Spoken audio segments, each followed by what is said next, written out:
Department of Economics at UMBC, has been going to co-sponsor the lecture. And I should also mention that the Charles Koch Foundation has provided funding for the lecture.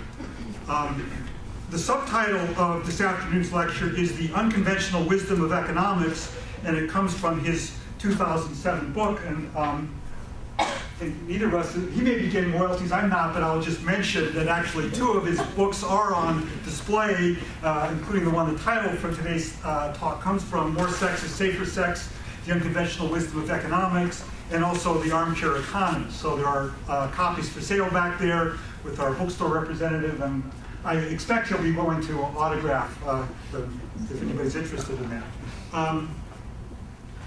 So anyway, if his subtitle is The Unconventional Wisdom of Economics, our speaker, Professor Stephen Landsburg of the University of Rochester, has followed an unconventional career path.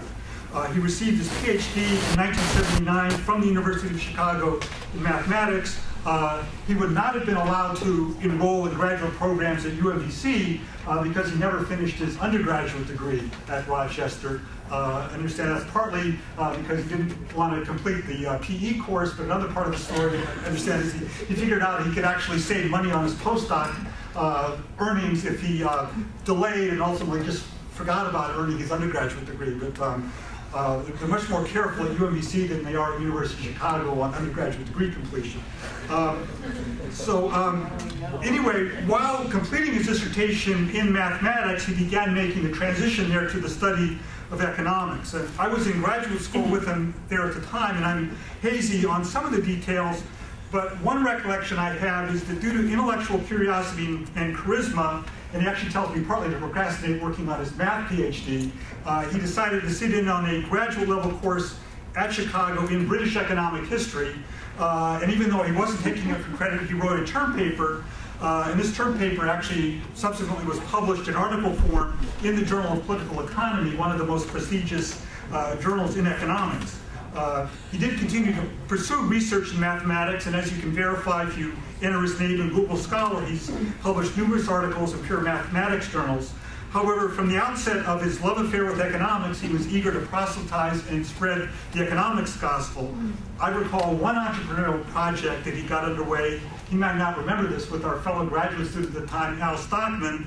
They had the idea that there was a real market out there of marketing economics for journalists. So they organized this for-profit weekend course on economics for journalists, and I recall them in the library putting together hundreds, if not thousands, of mailers, and afterwards they had to cope with their several dozen gallons of coffee that they had left over, with something like 3 journalists actually enrolled in the course, if I recall the story correctly.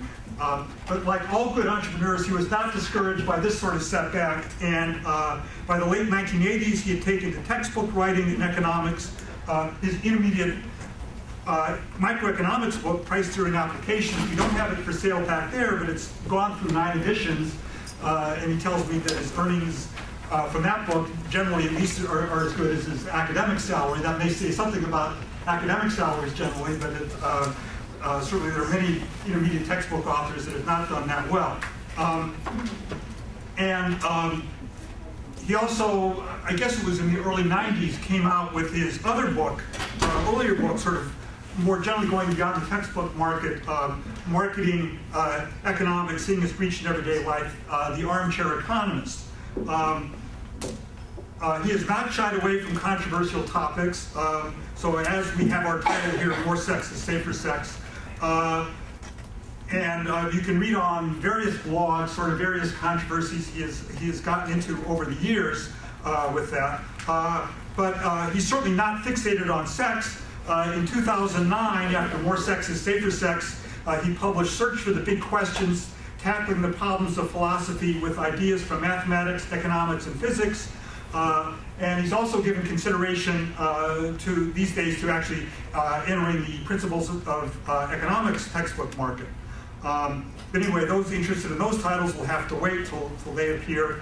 Today is Valentine's Day, and he's at least promised to say a little bit in his talk about the title, More Sex is Safer Sex. I will leave it to Professor Landsburg to explain the details, but I expect he's going to give us plenty more to argue and think about. So, without further ado, I thank you.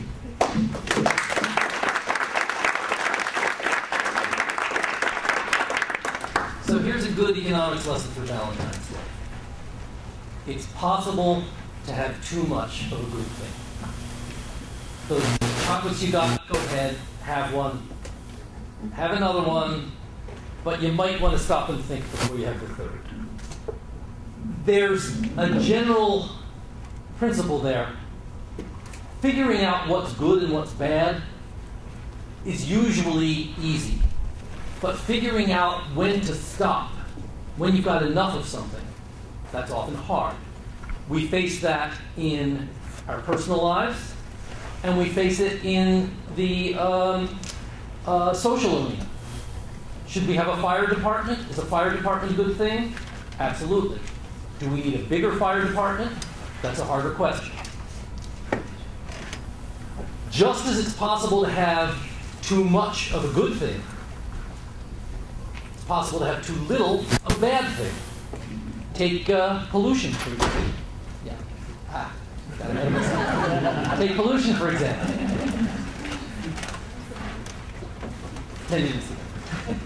Take pollution, for example. The right amount of pollution is not zero. Nobody would want to live in a world where we're committed to absolutely zero pollution. That would be the world of the year 1283. It would be a world in which none of us would be able to be here in this room. We wouldn't have been able to travel here. We would not be able to wear the kind of clothes we're wearing or eat the kind of food we're eating. There's a right amount of pollution, and that right amount is not zero. It's easy to see that pollution is bad. It's a little harder to see what is the right amount. So rather than asking what's the right amount, we could ask a slightly easier question. Do we currently have too much or too little pollution? Do we currently have too much or too little? The answer to that is not obvious. Once you've agreed that the right amount is not zero, it's not obvious whether we have too much or too little. But I think I know the answer. I think that the world has too much pollution. And here's why I believe that. I believe that because the people who decide to emit pollution from smokestacks, by and large, are not the people who bear the costs of that pollution. The costs fall on somebody else. They don't have to live with the consequences of their own decisions. And when people don't have to live with the consequences of their own decisions, they frequently do too much of those activities that cause those costs. The flip side of that is that when you do something beneficial and you don't get to feel all the benefits, you usually don't do enough of that thing. That's why we don't have enough people out there picking up trash off the quads. Because if you go out and pick up trash off the quads, that's a good thing, but most of the benefits accrue to people other than yourself, so you probably don't do enough. Well, those are pretty simple ideas. If you want to know whether the world has too much or too little of something, you look at the incentives faced by the decision maker. You ask, did the decision maker feel all the costs of these actions? Did the decision maker feel all the benefits? And that will lead you to an assessment of whether the world has too much or too little of that thing. None of that is controversial. That's all standard economics. And of course, in economics courses, we're much more careful about defining precisely what we mean by too much and too little. But you can make those things precise, and this is an easy concept to accept. Well, once you've got a powerful idea like that, you want to apply it to as many cases as you possibly can. So what I want to do today is ask whether the world has too much or too little of various other things. For example, does the world have too much or too little casual sex? Now let's think about that. Let's make some suppositions. Let's suppose that you are, suppose for starters, that you are a very promiscuous, reckless person with a history of a whole lot of heart. And when I say suppose that you are a reckless, incautious person, I want to make clear I'm not looking at anybody in particular. This is some generic you I'm talking about. Suppose that you are a person with a long history of unsafe sex with lots of partners, so that you are probabilistically more likely to be infected with something terrible than another person. I thought I was going to walk around with this, but obviously I'm not. So put it back. Then if you are that person, and you go out tonight and you have sex with a new partner, you are in the same position as, what happened to my slide? You're in the same position as that polluter. You are making the world a less safe place for other people. You are polluting the partner pool where everybody else is fishing. You're making the world a more dangerous place. You're not feeling all the consequences of your actions. The person who goes home with you is not well informed, typically, of your past reckless behavior. Their best guess is that you are averagely dangerous, but you're not averagely dangerous. You're more than averagely dangerous. So they are running a risk that they might otherwise choose not to take. You've made the world a worse place. You've made the world a more dangerous place. And the important thing is that you don't feel all those consequences of your actions. Therefore, you take too many of those actions. In other words, you have too many partners, and the world would be a better place if you had fewer. Now, when I explain that to people, they usually nod their heads and say, yes, that's obvious. Let's take the same principle and look at the flip side. Suppose you are an unusually safe person, a person who has had far fewer than the average number of partners in the past, and been particularly cautious about the way you had those partners. Suppose you are a much safer partner than the average partner. Then when you go and take a new partner, you're not polluting the partner pool, you're cleaning it up. You're making it a safer place for everyone else. The person who goes home with you tonight is going to have safer sex than they realize. They got luckier than they realized. You made the world a safer place. You saved that person from the possibility of going home with somebody more dangerous. In that sense, you've made the world better, but you're not feeling all the consequences of that action, like the person picking up the trash in the park. The benefits are going to somebody else, and that means you're not doing enough of that activity. It means the world would be better if you went out and had more partners. Now, not too many, because we don't want to turn you into that dangerous, promiscuous person. We don't want to turn you into, say, this person. We don't want to turn you into this person.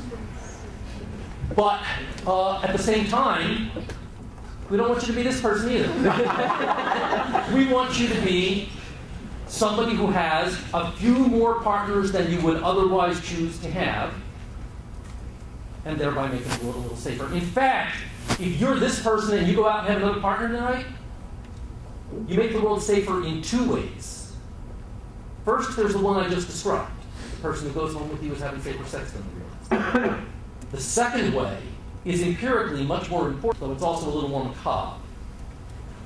And that's this.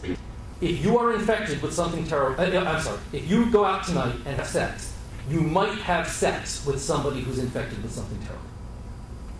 You might get unlucky. You might get a dangerous partner, you might get infected, and if that happens, you will get sick, and you will go home, and you will die. And that's great. Because when you die, the virus dies with you. And if somebody gets infected tonight, I want it to be this guy who's going to die with it, rather than this guy who's going to spread it to 20 other people before he dies. If somebody gets infected tonight, I want it to be the person who normally does not have a lot of partners, because then it's not going to get spread so much. So if you are that person, and you can go out tonight and get the virus instead of somebody else getting it, God bless you, you've done us all a favor. Now, unfortunately, you cannot use this as a pickup line. You can't go into a bar and say, you really ought to come home with me tonight, because think how wonderful it would be if I infected you with something and you died. But that's the whole point. The whole point is the disconnect between what's good for you and what's good for society. Remember our polluter. You could go to the polluter and say, you should stop polluting, because think how good that would be for the world. He's going to say, I don't care about the world, I care about me. You can go to the dangerous, promiscuous person and say, you should have fewer partners to make the world safer. They're going to say, I don't care about the world, I care about me. I go to that cautious, unpromiscuous person, I say, you should have more partners in order to make the world a safer place, so that you get sick instead of someone else. They're going to say, I don't care about the world, I care about me. There's a gap between what's good for the individual and what's good for the society.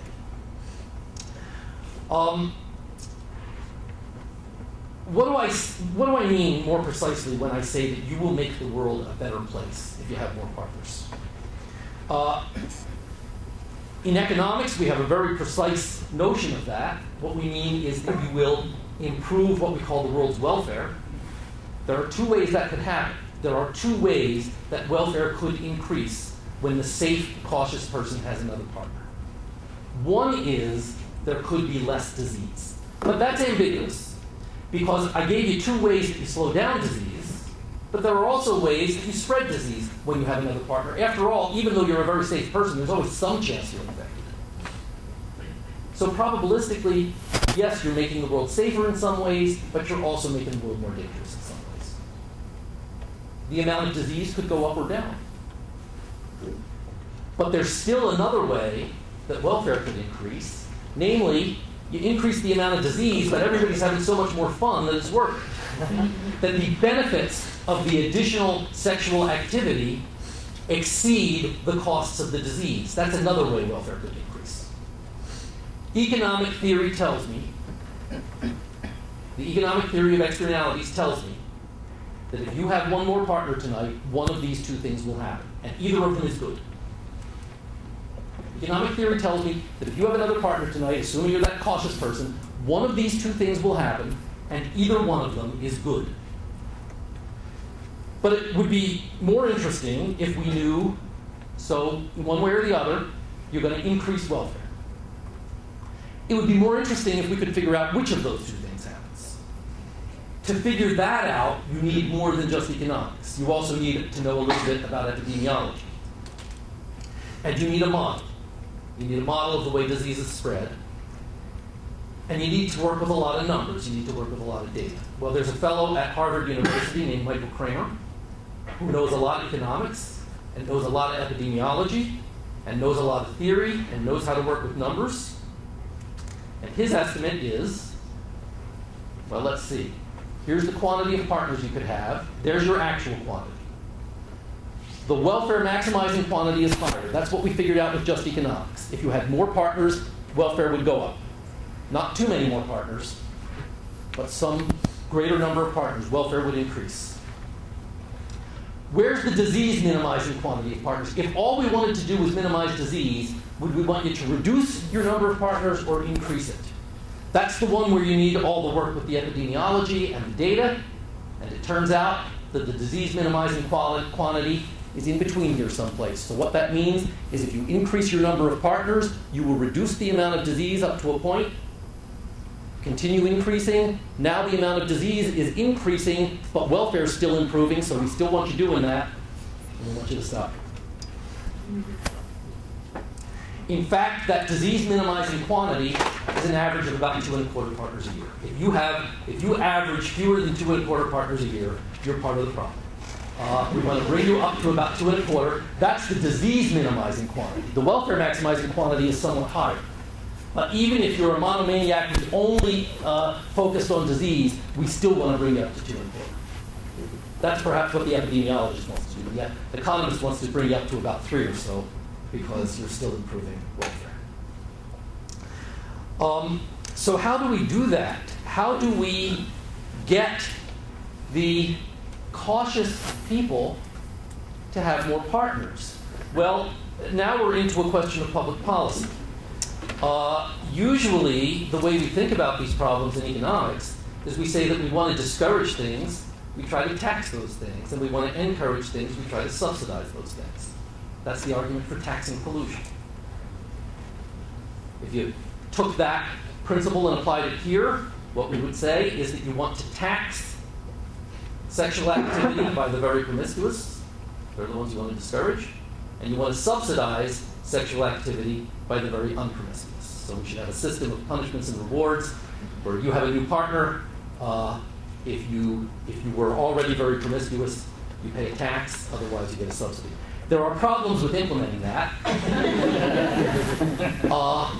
And one problem, of course, is that if we just announced a subsidy for new partners, The whole problem is we don't know who's who, right? You can't tell by looking who's dangerous and who's safe. If you could tell by looking, the problem would be solved, in fact.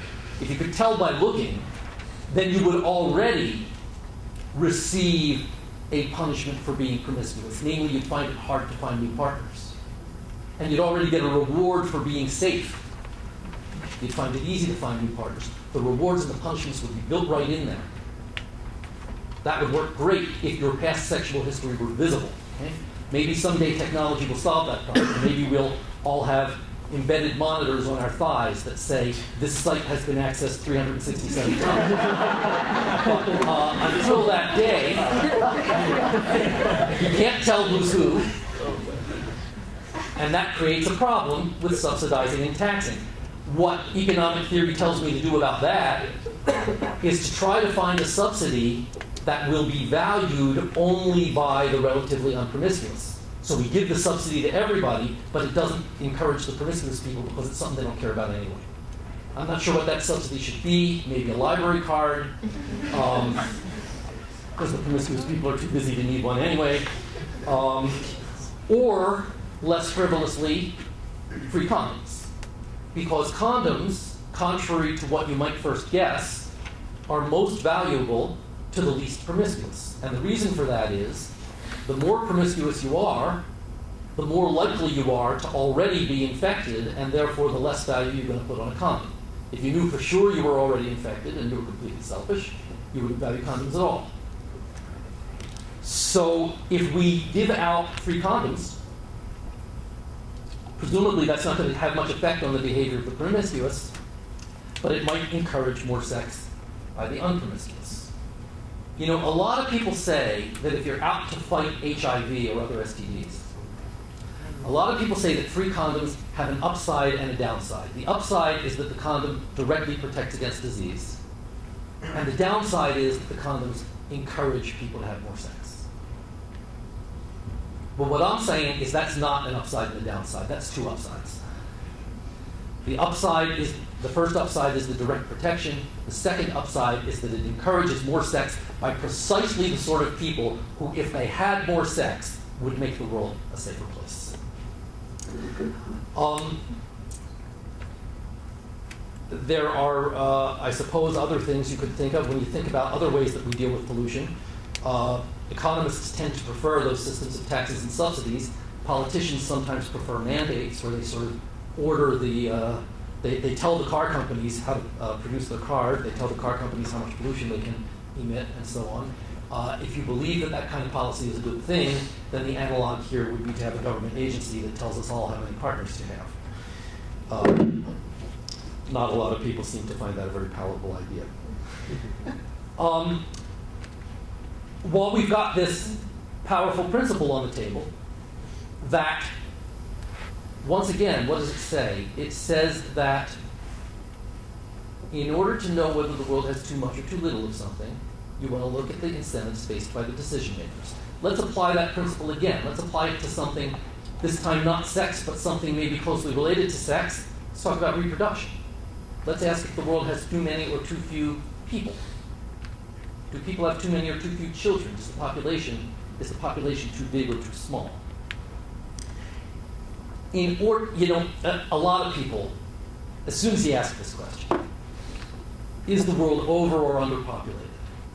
They'll come back with something like, well, how many people can the Earth support? There's a limit to that. And you know those people are not the least bit serious about thinking about this question. Because all they've told you is that there's such a thing as too many people. And we all know that. There's no controversy about the fact that there is such a thing as too many people. There is a limit to what the Earth can support. We know that. That tells us absolutely nothing about whether the current number of people that we've actually got is too big or too small. The only way you can answer a question like that is by looking at the incentives faced by the decision makers and whether they felt all the costs and all the benefits of their actions. So let's look at some of the costs and benefits. Well, who are the decision makers in this case? The decision makers are the parents and the potential parents who are thinking about having a child. Let's look at some of the benefits and the costs of that decision. But before we do that, let's remember that it's important to focus only on the benefits and costs that the decision maker fails to account for, the benefits and costs that spill over on other people. Insofar as your decisions affect only yourself, there's no reason for anybody to second guess them. If the polluter was breathing all his own pollution and nobody else had to breathe it, there's no reason we should interfere in his decision about how much pollution to breathe. The whole reason we care about this stuff is because our decisions spill over on other people. So before we start talking about benefits and costs, we want to divide our chart into the private benefits and costs, the ones that are felt by the decision maker, and the spillover benefits and costs, the ones that spill over onto other people. This were an economics class, I would call these the external benefits and costs, but for a more general audience, I think spillover is a more evocative term that means the same thing. What we need to do is figure out what goes in each of those four boxes. So let's focus first on the first box. What are the private benefits of having a child? What do you gain from having a child? Well, love is the big one, right? That's the main reason, at least in our society, that people choose to have children. They expect to love those children. They expect their children to love them back. Certainly in other societies, sometimes in ours, there are other private benefits that come from having a child in terms of having somebody to care for you when you're old or somebody to contribute to the family income. Those could also be private benefits of having a child. I should have put those in my slide, but I forgot to. What about the private costs of having a child? The costs that fall on the decision maker. Well, you got to feed your child, you got to clothe your child, you got to sit up late at night with your child when your child is sick. They get a little older, you got to bail them out of jail. All of those are private costs of having a child. And if these were all the costs and benefits of having a child, there'd be no reason for any of us to second guess anyone else. Because I would decide, if I'm going to have another child, how much love do I expect to get out of that? How much of these costs do I expect to get out of that? I'll weigh those against each other. I'll make my decision. No reason for you to get involved. The only reason we should care about each other's decisions is because of the spillovers. So this stuff on the left, that's the stuff that doesn't matter. On the right, what are the benefits of a child that spill over outside the family? Love of people outside the family. Most of us, at one time or another, have loved or loved somebody other than our parents. Have been loved by or have loved somebody other than our parents. Perhaps somebody has loved you at some point in your life. If not love, then at least friendship. We brighten the lives of other people just by being here. And we do that in ways that our parents probably did not account for when they decided that we were worth paying all the college tuition and food and late night babysitting, etc. for. We brighten other people's lives. Friendship. Again, not just love, but friendship. Friendship in the large, friendship in the small, the deep, abiding, lifelong friendships that you have, the friendships of a moment, the smile that you give to a stranger when you walk down the street that brightens their day. All of those are spillover benefits of having kids. Diversity. Each one of us contributes to the world's stock of diversity. There could not be Ethiopian restaurants or chamber music or parasailing or gatherings like this if the world didn't have billions of people. My God, there are 7 billion people in the world, and about 100 of them wanted to come to this talk. Right? Halve the world's population, and there would not be a critical mass that would make it worth bringing me down here. So just by being here, or by, better yet, by giving birth to you, your parents helped to make this talk possible. And they helped to make all those other diverse activities possible. And a big one. As you go through life, you have ideas, and other people get inspired by those ideas. They get to steal your ideas. They get to improve on your ideas. They get to make your ideas part of their own system of ideas. Ideas ranging from, hey, let's put on a show, to, hey, let's see if we can make computer chips out of silicon. Ideas that change the value of a day, or ideas that change the history of the world. And every idea you have enriches people other than yourself, because ideas are so easy to steal. And once you've stolen an idea, you can improve on it. And once it gets stolen, it's still there for other people to steal. That's the really great thing about ideas. So ideas are really valuable. And every idea you have ever had has enriched the world, and that means that every time you've had an idea, your parents' decision to reproduce has enriched the world in a way they probably did not account for when they were deciding how many children to have. That's a spillover. Those ideas that people have are the foundation of our prosperity. They're so important that I want to put them in even bigger type. So those are ways in which children make the world a richer place.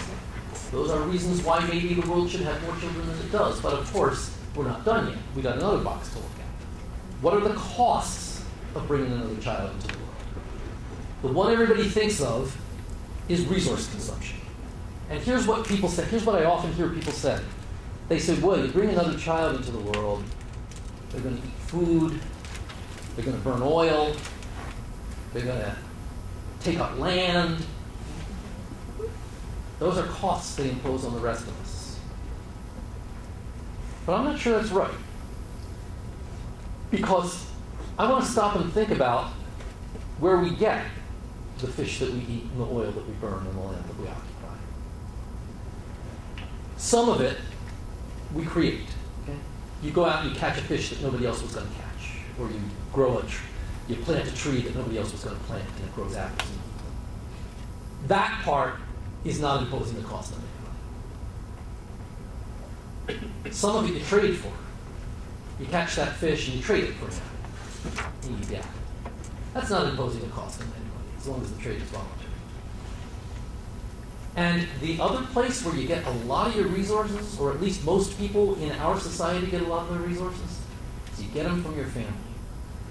You either directly as a financial inheritance, or indirectly through all those late nights that your parents sat up with you and all the books they read to you and all the training they gave you and the education they paid for and the values that they instilled in you, the time they spent with you. You get a tremendous amount from your parents. Directly as gifts, all through your childhood, when you're first starting out, sometimes into adulthood, and again, in many cases, a big gift at the end when they die and leave you an inheritance. All of those resources and anything that you trade those resources for, who is bearing the cost of that? The answer is your siblings, right? That's who didn't get those gifts that came to you. So the important thing here is that, if you have an older brother, the day you were born was the worst day of that older brother's life. Because you split the inheritance, you split the parental attention, you split all the resources that the parents were going to put into the kids. You split them in half. And here's the point. Your parents, who loved that older brother, still thought you were worth it. That was a private cost because it impinged on your siblings and your parents cared about your siblings. It's a private cost because it impinged on your siblings and your parents cared about your siblings. So the point is that if your parents gave you $1 million, that $1 million came out of your brother's pocket. Your parents, who loved your brother, thought you were worth that $1 million. That's not something anybody else has to second guess. Those resources came not from the world as a whole, but from within your family. So when we think about whether resource consumption goes here or here, I don't think I've given a full account of the story here, but I've given you some reasons to think that a lot of resource consumption is going to go in that box there. In other words, it's often, people have this vision that if I weren't here, if I could just be made to vanish, there'd be a little bit more for everybody else. But I don't think that's true. I think if I could be made to vanish, there'd be a whole lot more for those two people, my sisters, and nothing at all more for the rest of you guys. That's who's bearing the cost of my being here. So that resource consumption, I'm going to put largely in the private cost box. What about the spillover costs? Well, thievery, right? If any thievery you've done in your life has come at the cost of people outside your family, that's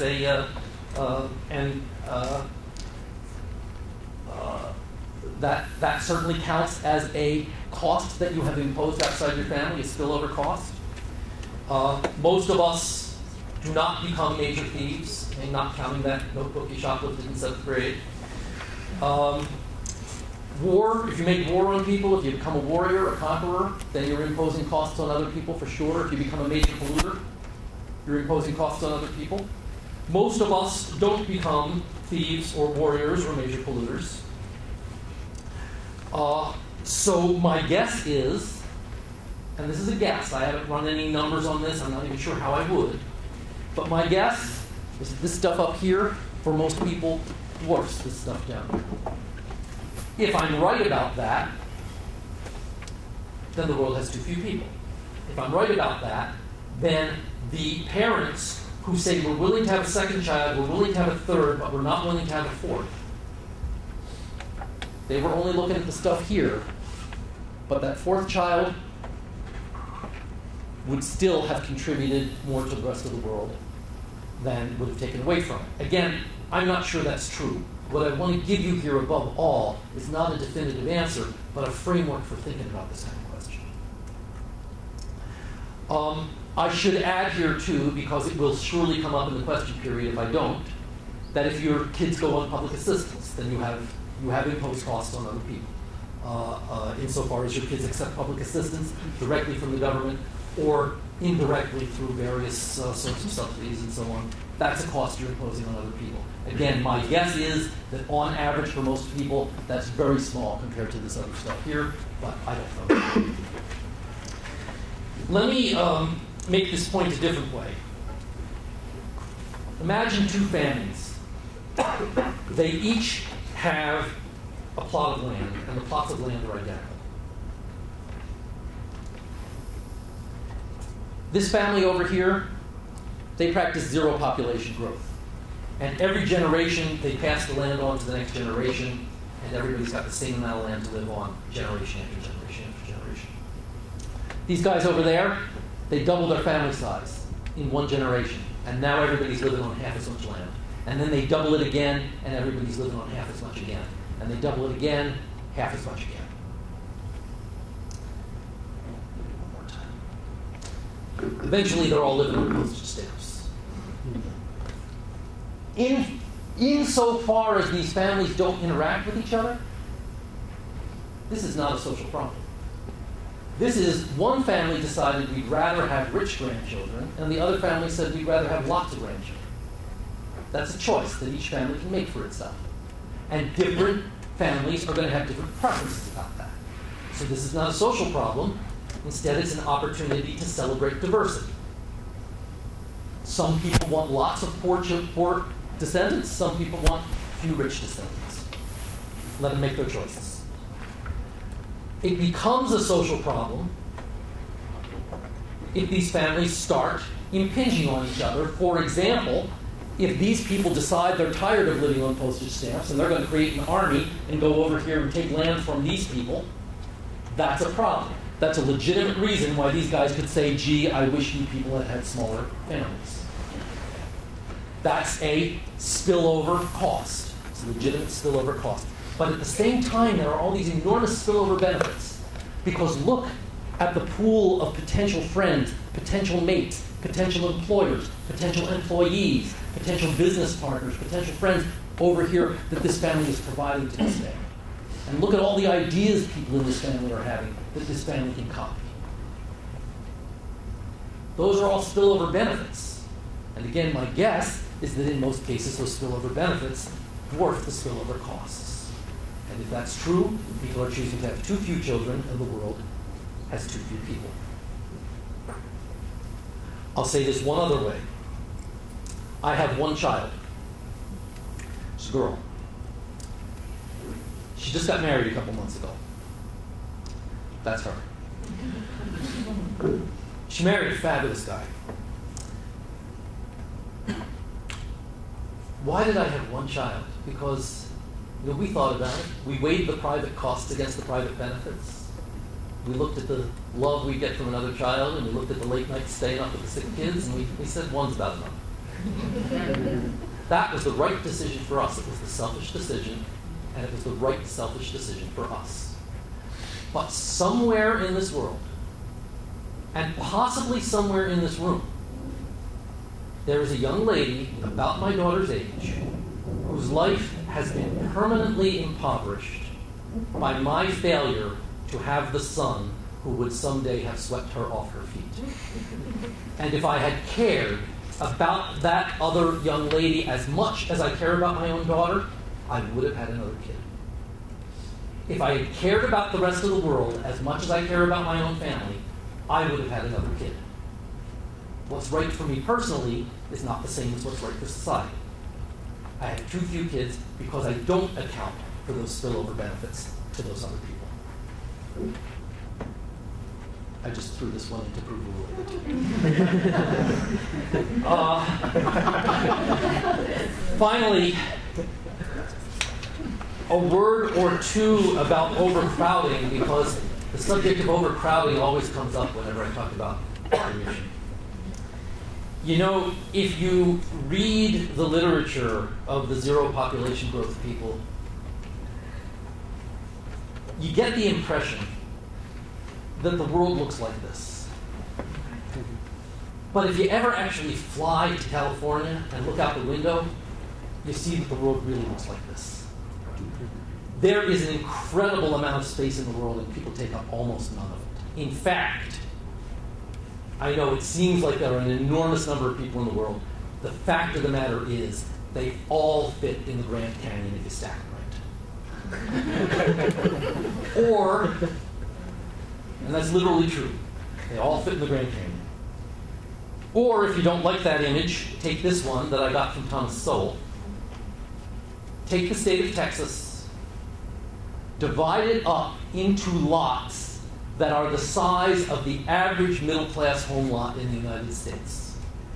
Divide the state of Texas up to lots equal to the size of the average middle-class home lot in the United States.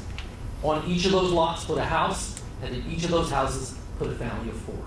You've just housed the world's entire population. And you can fit all the McDonald's in Oklahoma. So, overcrowding is voluntary. If you live in a crowded place, it's because you chose to. There are lots of places without crowds. New Yorkers complain about the crowds. People down here, I know, complain about the crowds all the time. Keep living here. And they keep living here. Why? Because they like the chamber music, and they like the Ethiopian restaurants, and they like the culture, and in other words, they like the things that come with the crowds. You can have the benefits and costs of the crowds, or you can be without the benefits and costs of the crowds. Most people have chosen the crowded places. That's what makes it crowded. That's what most people want. The net migration is from the countryside to Calcutta, not from Calcutta to the countryside. If you're the unusual person who wants to get away from crowds, that's great. Go live in Montana. There's lots of room. You got that option. When you're stuck in traffic on a hot summer night like that, it's easy to remember that the guy in front of you is imposing a cost, and that your life would be easier if he had never been born. But somehow you never stop to think that the guy who invented air conditioning is in car air conditioning. The guy who invented car air conditioning is imposing a hell of a benefit. And if we reduce the world's population, we'd be as likely to have lost him as to have lost the person in front of you in the crowd. So, once again, I'll come back to my chart.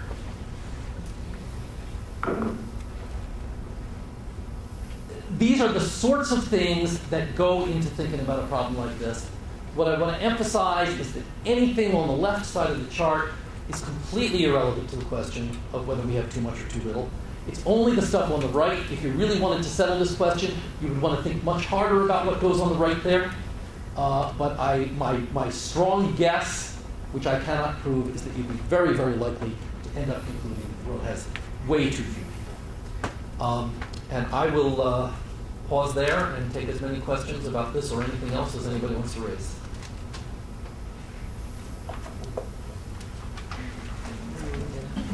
Yeah.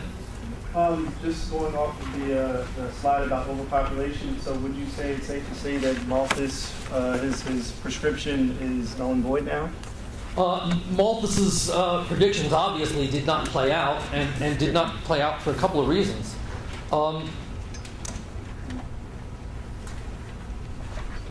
For one thing, Malthus failed to foresee the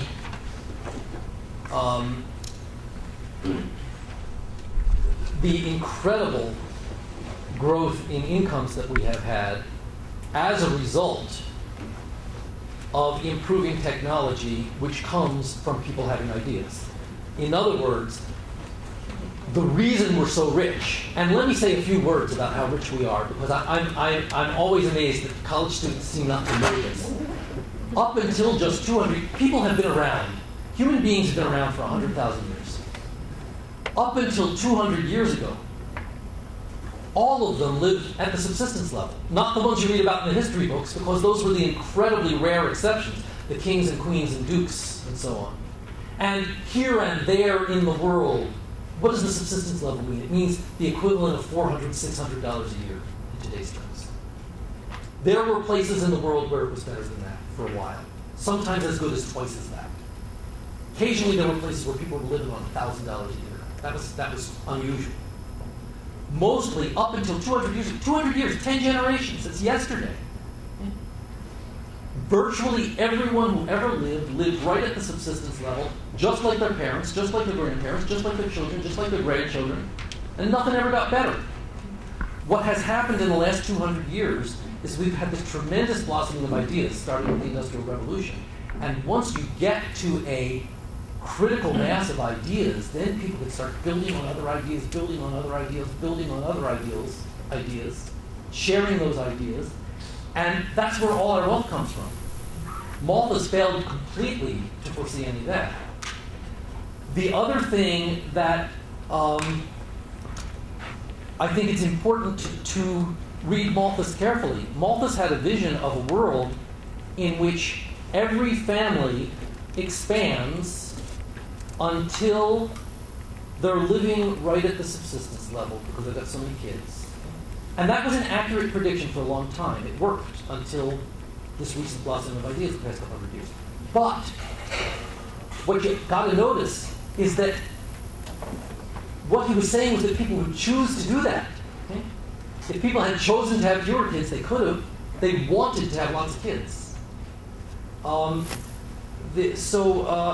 once again, insofar as families are choosing to impoverish themselves by having 16 kids, that's a choice. I'm not sure it's a choice we need to second guess. I don't think we need to say it's a bad thing. It's bad that people need to make choices, but that's the way of the world. There are choices that need to be made. It's too bad we can't have everything. But if you have more kids, you're going to be poor. Okay. Some people will make that choice. Yeah. Well, I'm not sure how many kids the world needs. Maybe more, maybe fewer. But two things in the boxes I think might switch places. Mm-hmm. First, public assistance. As you said, it's in many countries, the U.S. and almost all developed economies, the government supports children. Right. So it's no longer a spillover. It's already within the private decision making. So it's a benefit. Well, no, I wouldn't say that puts it within the private. I'll just repeat in case anybody didn't hear because you don't have a microphone. So what's being suggested is that public assistance, because it's provided by the government, in virtually every country that we are thinking about right now, becomes part of the private decision making. Oh, I see what you're saying. The government is subsidizing kids, it goes into the decision making of the individual. So without the government, right, but what does not go into the decision making of the individual is the cost that public assistance imposes on their neighbors. You're right. The receipt of the public assistance goes into the private decision making, but the cost of the public assistance still does not go into the private decision making. now the second thing is that resource consumption may be partly a cost at the private level, but it's also within the realm of the public, at least oil consumption and other types of. So I would just suggest to put it in two boxes. Well, oil consumption, again, it depends where you're getting your oil. If you're trading something of value for that oil, then I'm not sure you're doing anybody any harm by burning it. You may be polluting the world by burning it. That's a separate issue. But insofar as you're using up oil, as long as you got that oil from somebody who was willing to trade it to you voluntarily for whatever you gave him for it, I don't see where you've caused the world any harm. The price of oil goes up. The price of oil goes up. That's bad if you're looking to buy oil, but it's good if you're looking to sell oil. So that kind of washes out.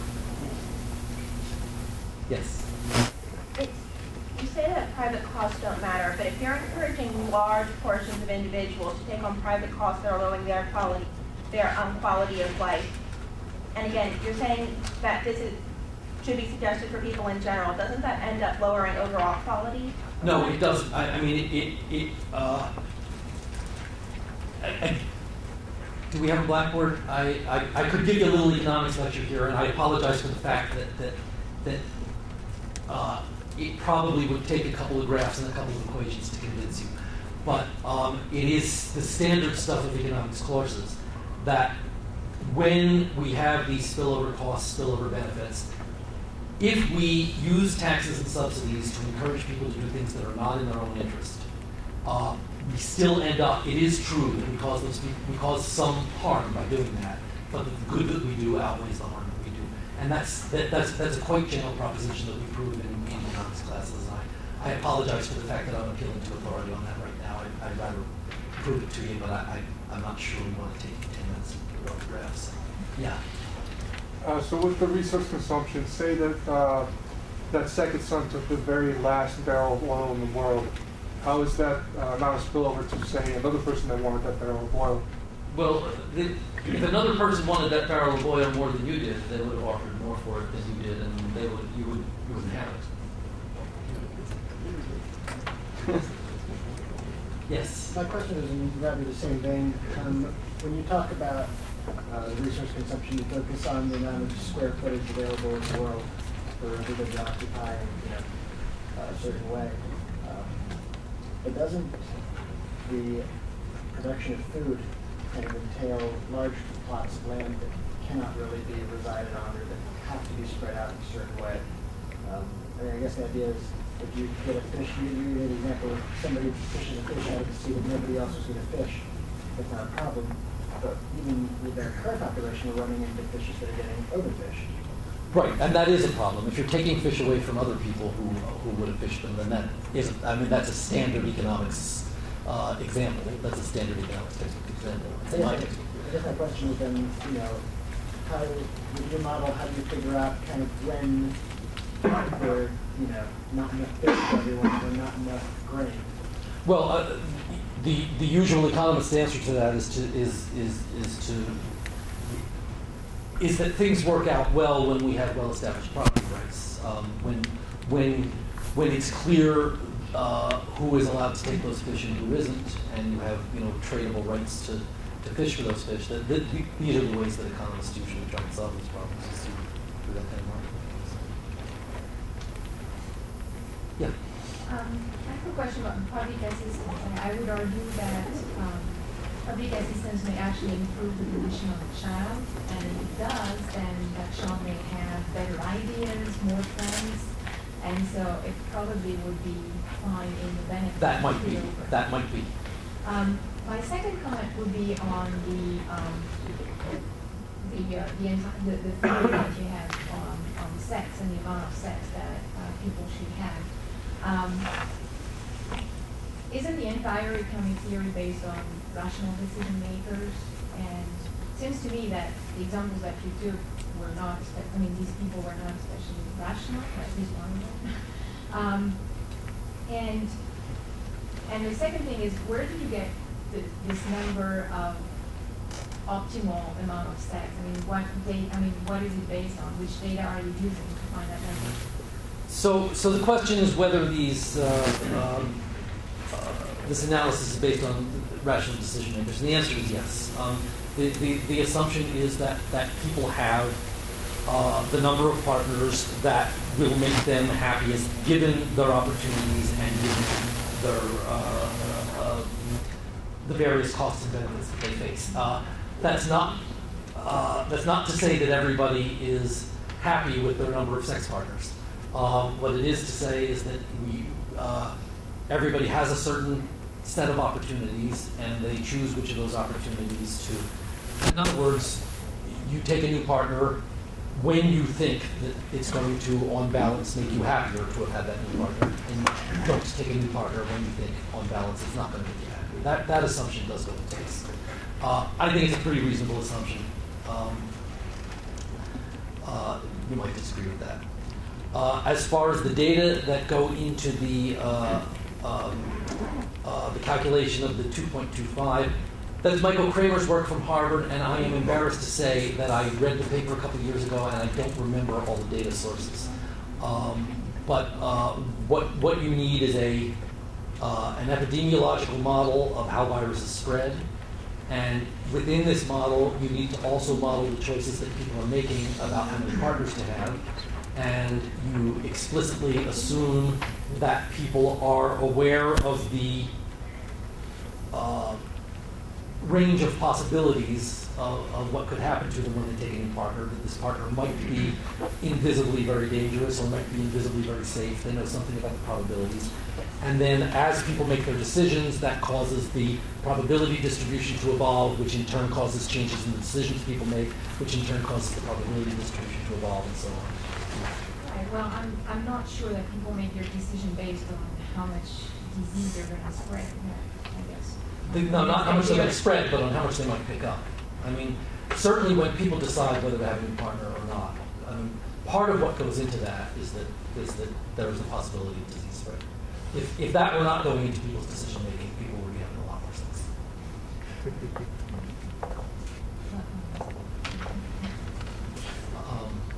I don't think there's a shred of doubt that large numbers of people turn down sexual opportunities because they're worried about disease.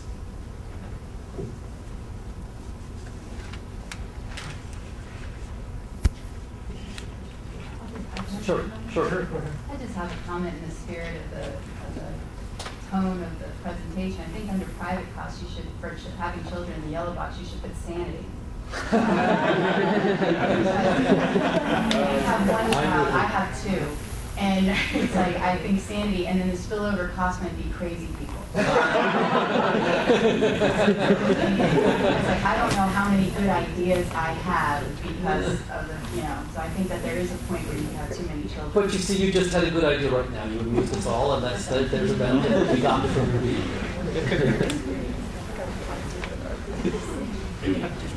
I'm not sure if there are other questions. In terms of spillover benefits, we have food that you all don't have to pay for over here, in the books that you got there that you would have to pay for. And I think there'll be more opportunities to. I'll hang out